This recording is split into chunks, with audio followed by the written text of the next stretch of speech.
would like, I would like to introduce our speaker today, Deb Morrison, who I had the pleasure of meeting in Boulder, Colorado at the University of Colorado more than 10 years ago, 10 or 12 years ago now. And Deb was doing a lot of research on climate change education, specifically within communities of practice, and maybe she can share a little bit more about that. But the main reason she's here today is to talk about ClimeTime. Deb has a really interesting background. She lives in British Columbia, but the ClimeTime project is at the University of Washington, where she is working. So, Deb, it's all yours. Thank you. And if I can get everyone to drop their video just to help Simon with his Wi-Fi, if he has rural Wi-Fi, that's going to help. Thank you. All right, so I'm going to just, because I can't generally do chat and presentation at the same time, I have a limited bandwidth, believe it or not, that way. I'm going to just stick one other link in the chat window, which is for the STEMteachingtools.org site, which I am a writer for right now. So, yeah, I do have an oddly eclectic background. I live in Canada. I work in the United States at the Institute of Science and Math Education at the University of Washington, and have for the past 4 years or so. As Mark said, and many of you know on this space, I worked at the University of Colorado for 10 years, maybe a little under that, 8 years, in different capacities, and collaborated with Series, which is where I got to know Mark, and somehow I didn't meet Frank at that point, but I have looped back in and met Frank. Did work with a lot of the folks at Clean. And so, yeah, so I've had a deep interest in what brought me into education from science 20 years ago was actually my interest in environmental literacy, and the uptake of systems level thinking, or the non-uptake of systems level thinking, which I was really concerned about in the general public. So that's kind of where I started into this space. We're going to talk about ClimeTime today, and then I'm going to try and be brief enough that people can ask questions. Throw questions in the chat as you go if I'm not explaining something in the depth that you'd like, because I know some of you have heard this and many of you haven't. So I'm going to kind of step through it. I added some figures that will hopefully help since the last time I presented. And I do just want to acknowledge before we start this, that Abby's on the call too, so Abby may want to throw things in at different points. She was very involved in the initial policy setup work and in some of the implementation work over the first year. So she's aware and well versed in this space as well. All right, so I'm going to talk about this from the frame of climate justice and thinking about how this work was implemented. But before I do that, I will give a couple brief sort of statements of the original policy space work, just to kind of set the frame of how it was done. We always acknowledge the land on which we stand. Because we're all in different spaces around the world, there is a map link here for you to be able to go and think about where your space is. In the boundaries of Washington State, there's numerous different tribal communities that have been there since time immemorial. Because I'm not currently sitting in Washington State, I'm going to acknowledge the Wasanic Nation as a space that I am in, and the people of that nation have been here since time immemorial. I am way up over here in this little area. All right. The initiative is branded ClimeTime. And you can get much more information if you go to the climetime.org website. We're constantly updating and revising this. The current leadership team in this space is Dr. Ellen Ebert, who's the Director for Learning and Teaching Science, Environmental, and Sustainability Education at the Office of the Superintendent of Public Instruction, or OSPI. And then Elizabeth Schmidt, who's in the Environmental and Sustainable program there. Myself, and Phil Bell, who is my direct supervisor at the University of Washington, and quite well known in the education in the United States around science education. So I'm going to go through a basic overview of how it was implemented, and then I'm going to get into some detail of what it looks like in practice, because I think that'll help give you a vision for what this kind of work could look like. And we're constantly iterating and experimenting within the state on this initiative. So this is a moving sort of effort. The initiative was set up originally. It says here as an invitation from the governor, and Abby can speak to this a little bit, and there's a Catalyst article on the website that Abby wrote that it gives a lot of deeper background in this space. But really, there was this invitation from the governor, but before that, there had been a huge effort by community-based organizations to name that proviso. What would it be, the need for that, and generate that effort. And then it was initiated by the governor to the legislature to have initial $4 million proviso funding. 3 of that went to educational service districts, and 1 of that went directly to community-based organizations, with the understanding that both community-based organizations and educational service districts would collaborate and in various ways. So that was the initial. There was in 2019 in the spring, and actually that started in the fall of before that, there was a new proviso that was put in as continuous funding into the budget for 2 years, $3 million each year, similar spread of funding around that. And I'll give you the language for the proviso. Abby, do you want to add anything else to that right now? I think that's great, Deb, for that. Okay. Thanks. Okay, I'm good. Any questions on that? Abby can take those. Okay. So the Proviso legislation was very similar for the first few years, the language around it. So it was the idea that we had money that was going towards next generation science standards. So this is sort of the crux of it right in here. Next generation science standards, including science education standards. And that was focused on science teacher training. So the theory of change behind that was that if we support our science teachers across the system, that we would be able, both on science practices and concepts, as well as specifically in climate science, that we would raise the amount of climate science education going on in the state. So it's a system-wide support model to get at that. And there was several different objectives in that. One, as I said before, the educational service districts would get a component to work with their schools and districts because they already had existing networks of partnerships. So we were leveraging existing structures in the state to be able to roll this out in different ways. And then nonprofit organizations would also participate. They also have networks of schools that they'd worked with and structures that they'd used. And that they would help develop those resources. There was an enormous effort across the initiative, and still is, to collaborate across these communities that had some collaborations, but not as knitted together as it is now. And there was a couple of design principles, which we'll get into a little bit more later, that all materials would be open educational resources, so they would be free because they're being paid for by the state now. And that we would try not to duplicate efforts, that we would leverage innovations in one part of the system and move them across the system. So part of the structure was, how do we do that, right? Like, how do we foster that?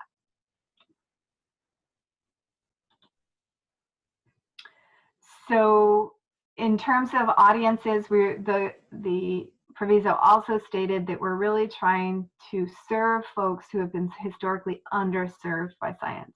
So while we're working with teachers, we're also trying to target teachers specifically at the front end of the initiative who are working with student and community populations that have been historically underserved. So there is a list of them here. And this sort of names many of the problems inside the educational system that we are struggling with. So that was the center of the work. We're not trying to teach all. We're trying to teach these particular groups and design efforts for these particular groups in the goal that we will be able to broaden participation in those areas and that we can expand from those areas. So the design is focused on communities that are historically have been underserved. All right, so what does that look like? So this is the Washington educational system, probably not in any way complete because there's all different other components working in here. But we have this orange box, which is the OSPI, the sort of formal system. And I'm going to make sure we understand language here a little bit, because we're using formal and non-formal. And I've heard some people say that as they introduce themselves. In Washington State, we're starting to use language that's more like community-based and school-based. And so the orange box represents the school, the formal school sort of educational structures that exist. They are things like the Office of the Superintendent of Public Instruction, so the government structure of schooling. And that includes the educational service districts, which function to offer professional learning across different regions of the state. Inside that, you have all the different educators and students who are working in those spaces. The Washington Science Fellows is a network of teacher leaders situated in buildings. Some of them are TOSAs, so teachers on special assignment, but they're also in that educator space.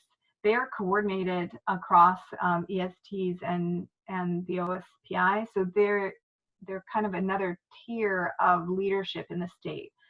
That network actually is reasonably critical to some of the aspects of work that we've had in the state, because it just allowed us this really, well-versed network that's already got some next generation science standards practice in place. And we have our students.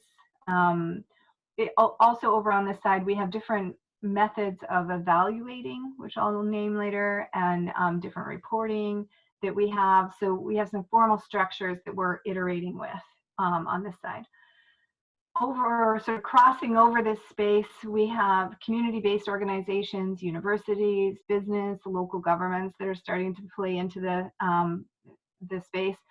All of these organizations are both in the Indigenous and non-Indigenous communities. We're getting a lot more participation, especially in the last year, of different tribal communities, organizations. We actually have universities at play, so the Northwest Indian College is there, different businesses, so local consulting firms that are tribally based.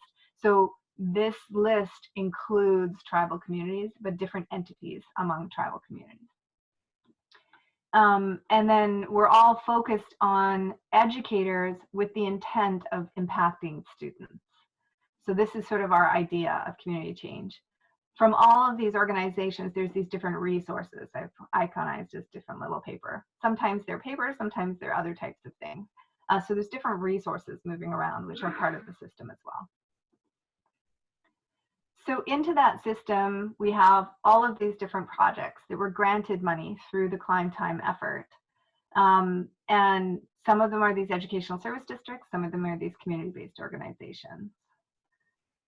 We also have, and one thing I should say about this is the community-based organizations listed here are those ones that are directly receiving money through the initiative, so directly from OSPI. There's also a number of community-based organizations from the educational service districts, smaller organizations that are also receiving funding. So there are projects that are going on in the educational service districts, and actually that's happening as well in some of the bigger community-based organizations where there's sub-partnerships going on and other organizations are becoming involved. So it's a lot more partners than even this. We're working on trying to get a massive logo page. We have some critical partners that are operating across different areas in particular ways. So we have us at the STEM Teaching Tools and the Institute of Science and Math Education are resourcing in particular ways. The Climate Impacts Group is working across a number of different sites in different ways. Mainly Dr. Heidi Roop has been doing that, but other partners are starting to branch out in that space. And Clean Climate Generation, NOAA, so Frank's on the call, he's been involved in some things, as well as Kristen Poppleton and others. Katie Boyd, Anna Gold, have been operating in different ways for professional learning as well. This is all based on the NRC framework of the idea that we are trying to build instruction that leverages interest and identity. So not just scientific knowledge, but we're trying to connect with students' everyday selves and future selves. So how are we fostering opportunity, career trajectories, inherent rights to know and engage with climate science work, with science more generally? So these are the basic design principles. We started from the idea of equity and justice, and many of the folks who were at the root of this had that lens already, so we were starting miles ahead of some folks. So this idea of intentional collaboration with historically marginalized communities, centering curricula on local phenomena. So really trying to think about not just how are we fostering career pathways, but how are we fostering action in communities, efforts and focus on what communities define as the things that there matter most. To do that, we really think that system coherence is fundamental. So trying to think about how we're collaborating across all these different contexts. So we're leveraging the resources of different organizations. And I'm not just talking about money or personnel. I'm talking about different perspectives and ways of doing things, ways of being in the world, that we're leveraging those cultural and intellectual resources that folks are having. So scientists, they know stuff. We get that. Many of you are scientists on the call. I myself am a scientist. But they're not the end all and be all of climate science.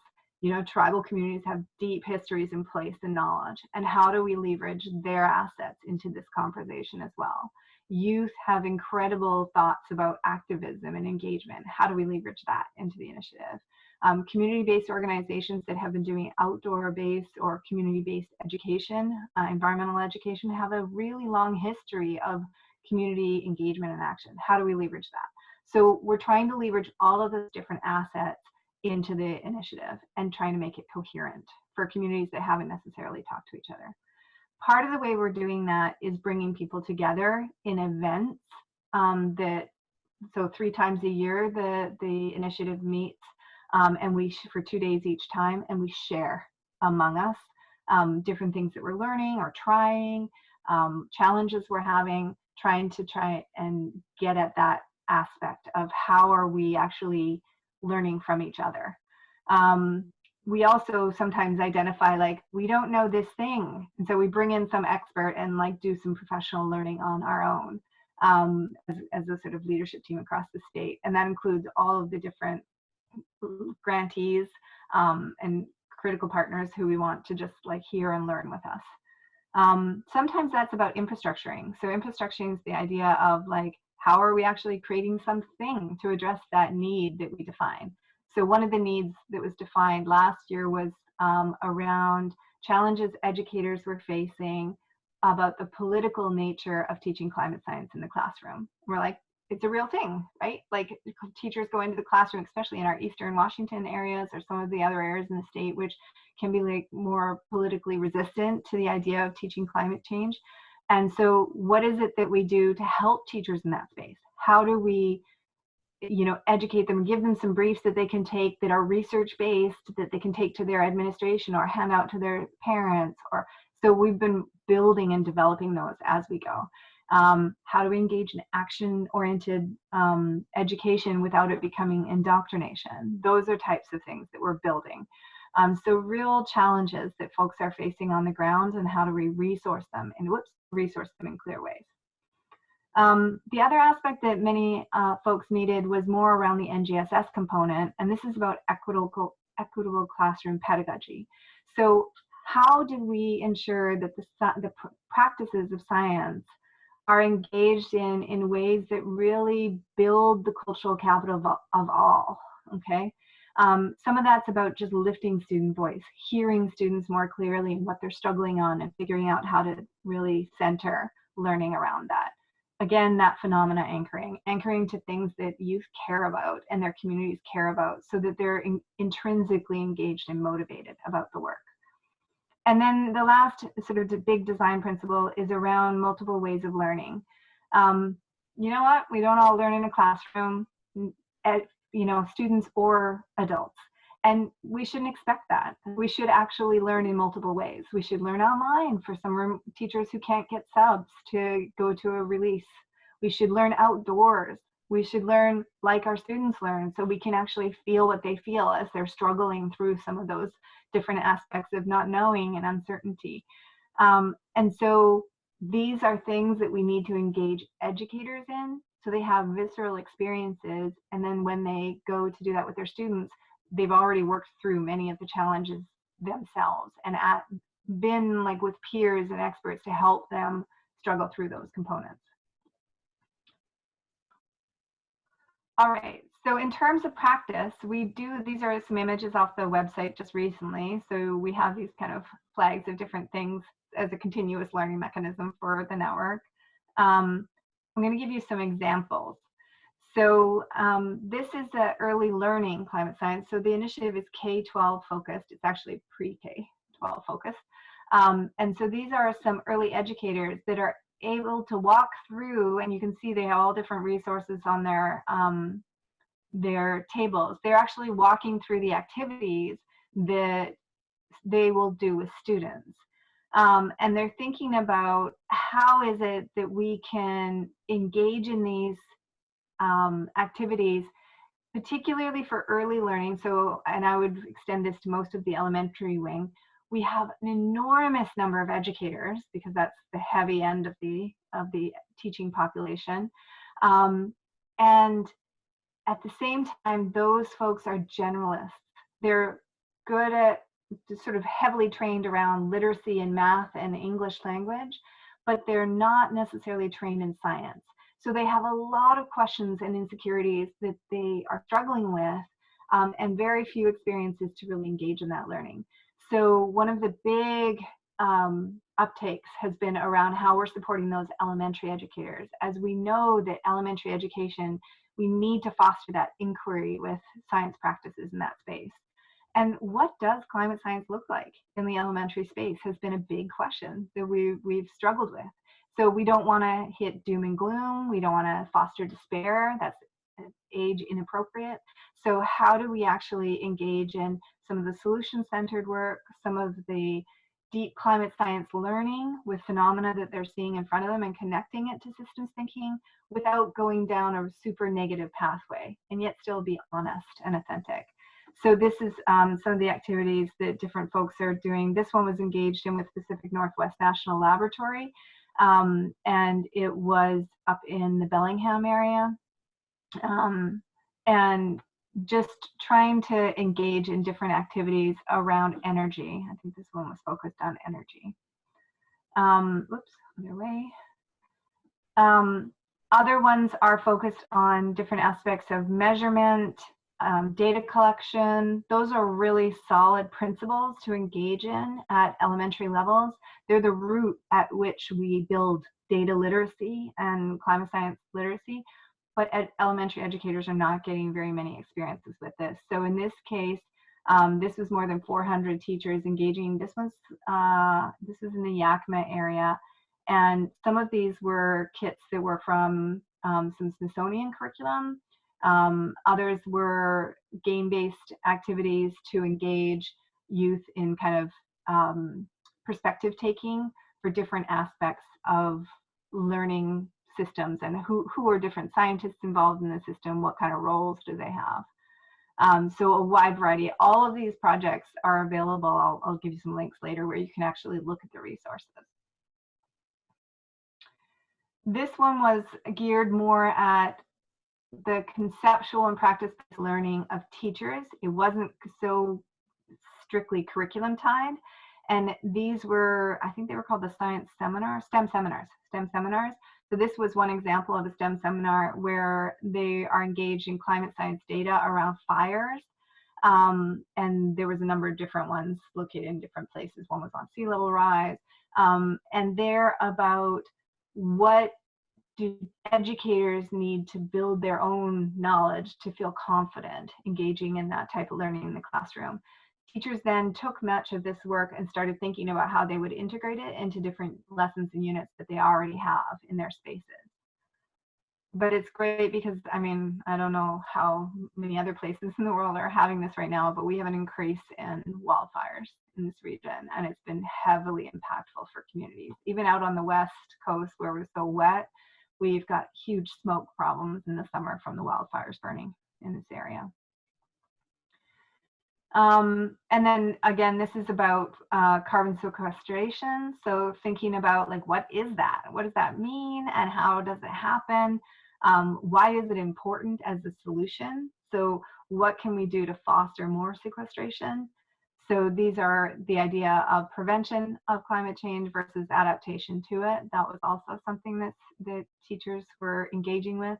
So the idea of mitigation versus adaptation, and understanding the different sort of solution bins that we might move students toward. This one was the one that was around sea level rise and some of the components. So it was another STEM seminar. And so in these situations, community-based organizations, ESDs, university folks are all in the room together with educators. And they're very iterative and data-based. Teachers are engaged in conversations. It's not a lecture that is then processed separately by teachers. The scientists are there the whole day, they interact, they have lunch together, and it allows teachers to ask the multitude of questions that they have, that then builds their confidence for engaging in this type of work with students. Oh, on their way, new mouse, sorry. This one was a site around a business.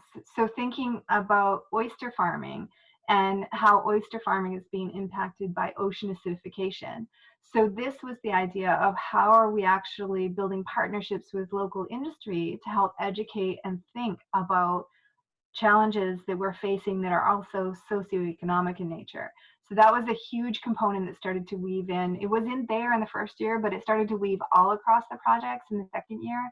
Was how is it that we're really not just talking about science in science classrooms, but talking about the socio-ecological, economic components together, and how we can solutions focus on all of these aspects.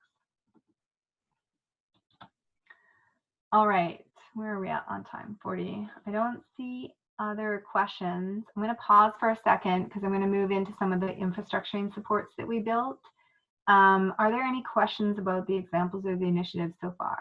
And please just unmute and ask if you have a question.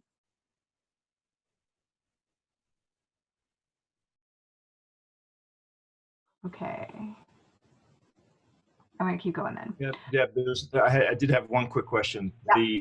One of the other dimensions of this work in Washington State was the career and technical aspect, which is parallel. But I think for the international community, it might be important to think about, you know, how because you just went into a jobs related example, but then there's that other initiative that the governor funded, which was really about building those skills that then you can do these jobs. So could you just speak a little bit about that parallel effort and how it complements and weaves in with the ClimeTime effort? Yeah, so in Washington State, we're very lucky to have a governor in Jay Inslee who's really focused on climate change more systemically. And so one of the other aspects that's going on is there is a significant amount of money in the state for career and technical education. That initiative hasn't been fully woven into the work of ClimeTime yet, although there are overlapping points. And one of the overlapping points that's been really valuable is the person at OSPI who's in charge of career technical education, Dan Tidor, participated in all of the ClimeTime meetings the first year.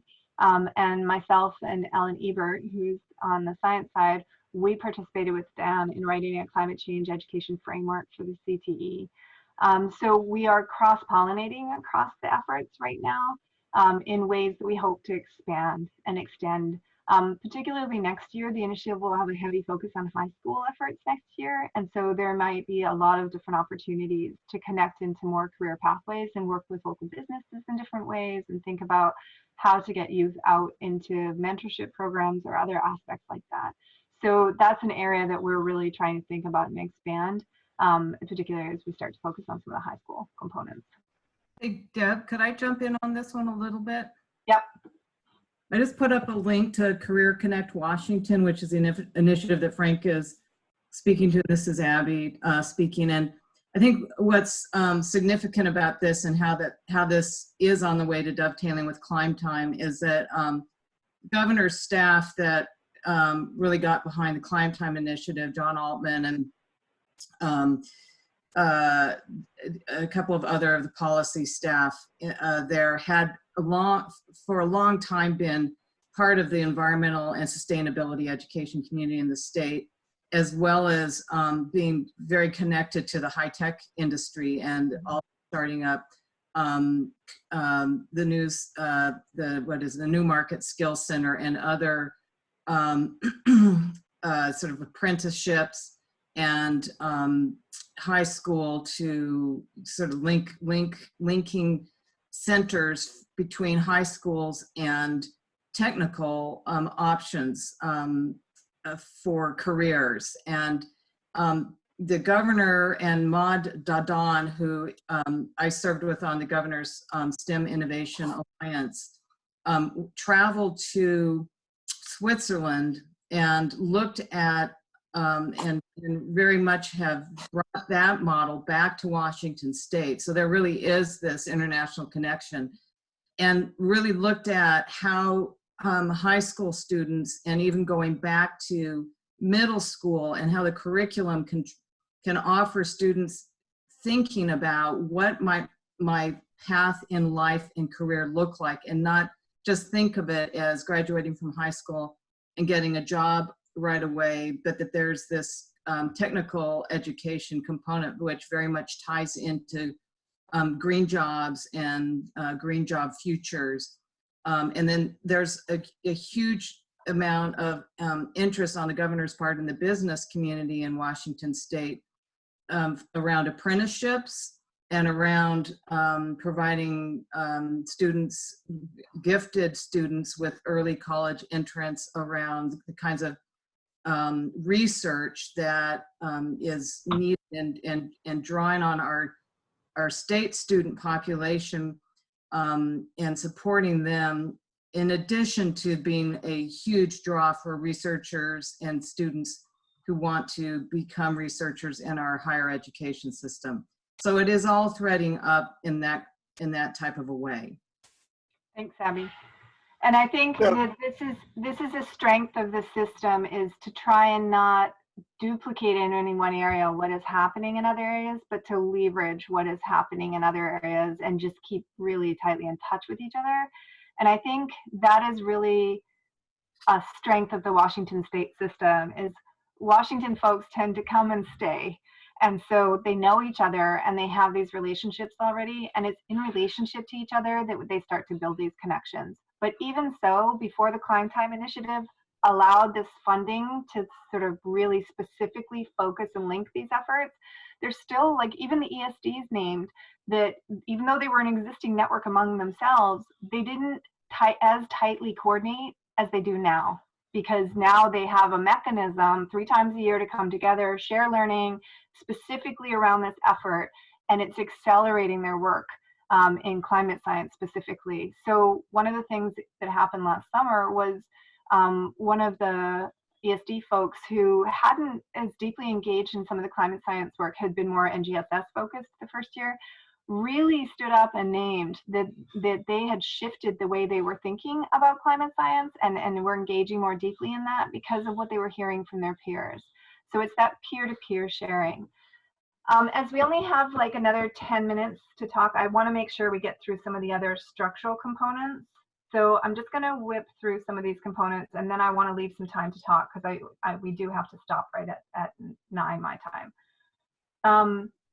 So the assessment system is a key effort, and assessment is not just about the conceptual learning components, which there is a component of that. We're building some assessments to help teachers as examples in the state of what assessment could look like. And this is assessment for instruction. So how we actually foster further learning, not only just mark what students know at any one point.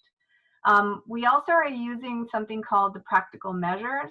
And practical measures are a series of things like, there's one here, our group project felt authentic and meaningful to me. So that idea of how is it that we are, sorry, if you aren't muted, can you mute? Just thanks, Frank.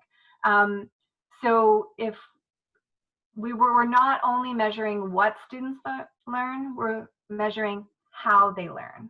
And how they're feeling about learning. And that's really helping us with addressing issues of equity in target audiences that have been historically marginalized.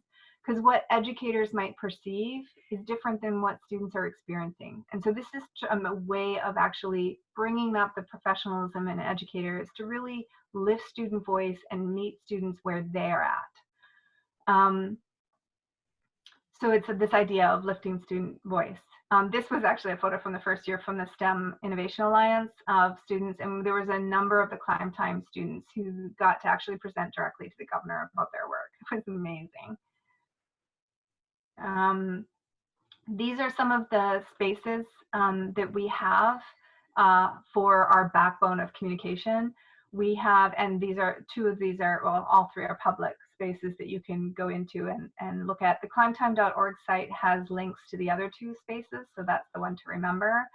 The OER Commons site has an increasing number of resources on it that you can go into and dig around in, and they're all OER, open educational resources. So that was a fundamental aspect made available. Also, as part of this, the STEM teaching tools are like producing a number of different resources. So things like addressing controversial topics, place-based learning, investigating socio-ecological systems. So, and there's a number of ones in the pipe that are expanding this work. And these are 2-page briefs, so one-page double-sided, that are also digitally available and then hyperlinked, so they become quite a bit deeper once you go into them. And they're like, they address sort of micro questions. So like little pieces of practice that a teacher is struggling with, and resource them really heavily in that area. We also are drawing on some of the work from the Access Project, which is a multi-state. It's actually involving all 50 states plus Puerto Rico, the other protectorate, Guam, and the Department of Defense. So thinking about how we're clustering different resources and building additional things around larger topics, like how do I engage in formative assessment or practical measures or phenomenon identification in my local area, that kind of thing. So there are larger sequences of learning that might take a couple days for teachers to go through, and they could do as a professional learning community or as a district. We have an evaluation report that we produce each year. Those will, if they're not already, will shortly be up on the website. And we also are tracking our news links. So the paper that Abby wrote for the Catalyst is up there, and there's a number of different news feeds now that are up there. We've also, so here's some different pieces from the evaluation report. So this was from the first year. We're starting to reach out to a lot of different educators. This year, because of COVID, we actually adapted to our structure for the last part of the year here. And we decided to do a virtual conference. We're running a new second version of it next week. It was shocking how many teachers we had come into our virtual space, because so it opened up some questions about how we're structuring our courses and how accessible they are, which was really interesting.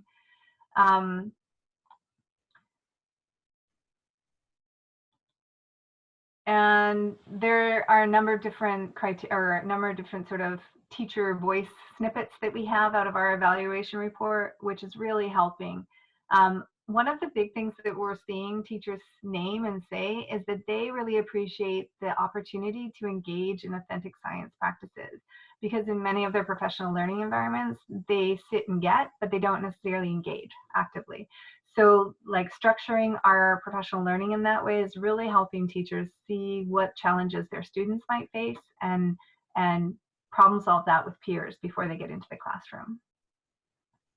We also have a case study report that was produced last year and another one that we're producing this year. This year we took a more collaborative approach, and we're doing something called Portraits of a Project.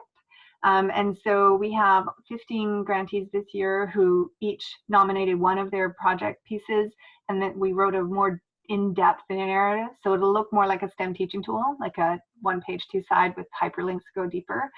And it really tells the story of what they did, why they did it, and what they learned. And so each project voice comes across more strongly in this year's case report. And then we wrote a number of cross-state reports. So that will be out, hoping for the end of May, but it might be early June, the way things are going. So, and we'll be able to name some really clear things, including we're doing a case on how we adapted around COVID this year. So big lessons learned, you know, climate science doesn't have to only live in the sciences. That it seems like, you know, we have a lot of scientists and many on this call who are like instigators because like myself, like scientists are concerned and want to engage. But we really do need to engage people that are also socially situated in justice efforts and those involved in learning deeply, because collaborations among those are drawing on all of our resources together.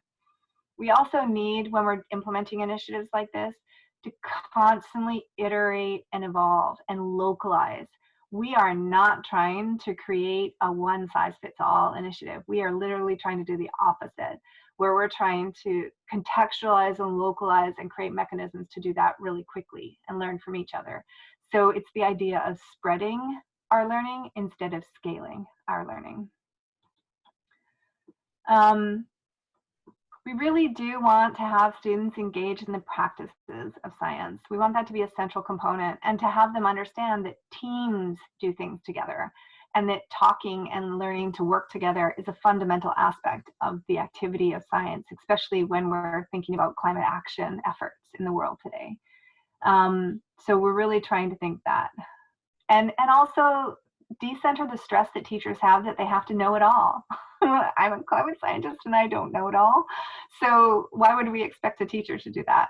So the idea that they can learn with their students as things are moving and shifting. Collaboration, so important. These are some briefs that are coming out, and there's so many more expansive work being done in this around learning in places. It's by Dr. Megan Bang's group. Really phenomenal. So really helpful to think about that. And it's that perspective taking. There's really different worldviews that we can engage in that might offer us a much better way forward than what we have been taking so far. And then we can't really go forward with this unless we have administrative support. And I would actually argue that that's, you know, this year we're, as the university, because we're independent relative to OSBI, we're taking on a role in the network to help create resources and educate some of our policymakers and politicians in ways that hopefully support the continuation of this initiative. Because next year we go into another budgetary question, and it's not a given that we will get refunded. So we have to constantly advocate for our own utility and work that we're doing, and help educate them about why this type of initiative is important.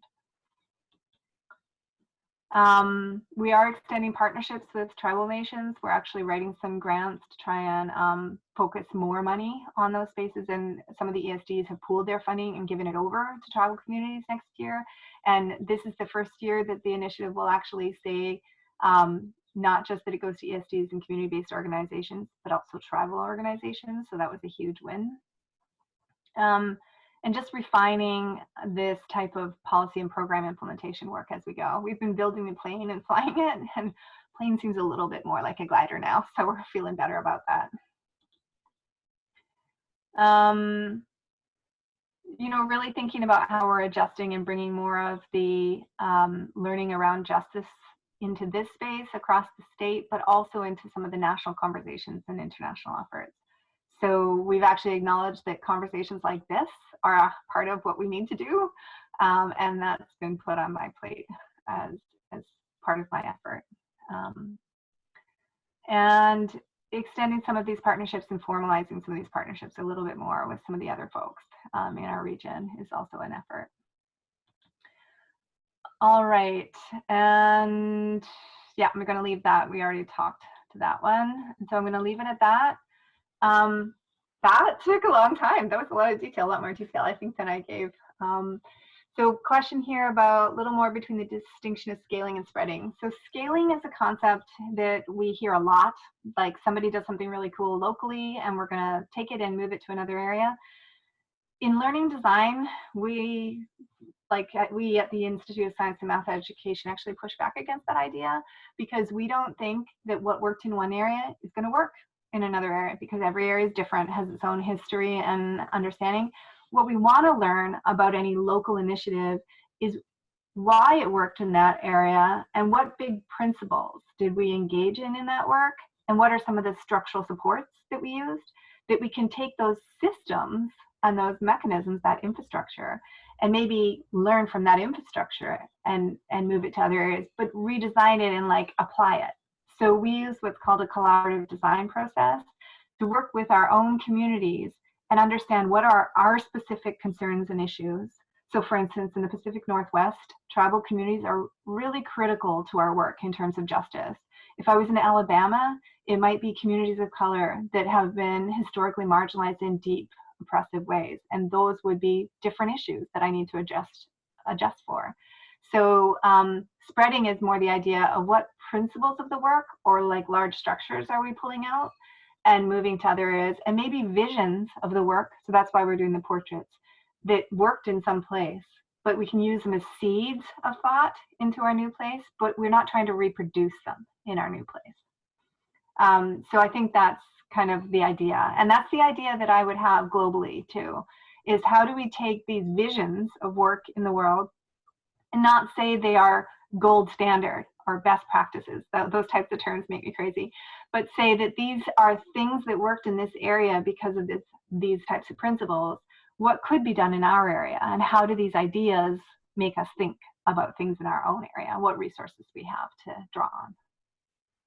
So Deb, this is Sarah May. While you are looking over the questions, I do just want to say that we're at 8:59, and some of you, I believe, Deb, you have to go in 1 minute. Just so everybody knows, Mark had to step off the call. So what's going to happen is as people drop off, ECOS community, which is how Mark is signed on, will stay signed on. Don't worry about that. You can close everything out, and then the recording will go to Mark's computer. So we'll be able to put that up on ecos.org in the next couple of days. Perfect. So just wanted to make sure people who were following the chat box knew that we had that sorted out. And I'll go ahead and just get the last question there, I think, about I think different races would connect with stories from their ancestral homelands. So that's a super complicated question. But I think that, first of all, I would push back against the idea of races. They're not a biological construct, they're a social construct. So, but I would say that there's ethnic ancestry is interesting for many different folks that they might connect to. But I also think the different histories in place that are sort of what I think of as laminated over any one moment in time, they're really interesting too, because we're here and we have connections to the places we are. And so, and we also have connections, like I have connections to my ancestral homelands in the north of Scotland. But I also am deeply connected to this place and time. And so, and my investment in what to do in the world is connected to this place and time. And so thinking about how we work across communities, how I work with the Sonic Nation here, who are like, you know, ancestrally deep in this place. And so like how we can learn from each other and build forward, and not, because going back to any one moment in time is an idealistic notion. It's not going to be reality. But I think connecting to these global trajectories of ancestry are interesting for many, many people, like of different thought, like Africana critical thought, and like where that comes from and how that's moved into different places around the world is super interesting. So yeah, I do think there are a lot of different sort of thought and action efforts in the world that we can all learn from. And would love to see more of that happening. Yeah. All right, shall we call it? Yep, I saved the chat, Deb. There were a few questions that I don't think you had the opportunity to answer, so I will get that to you, and maybe we can get that answered in the ECOS community space. Sure, that would be great. All right, thanks everyone. I hope you have a great rest of your week. Thank you.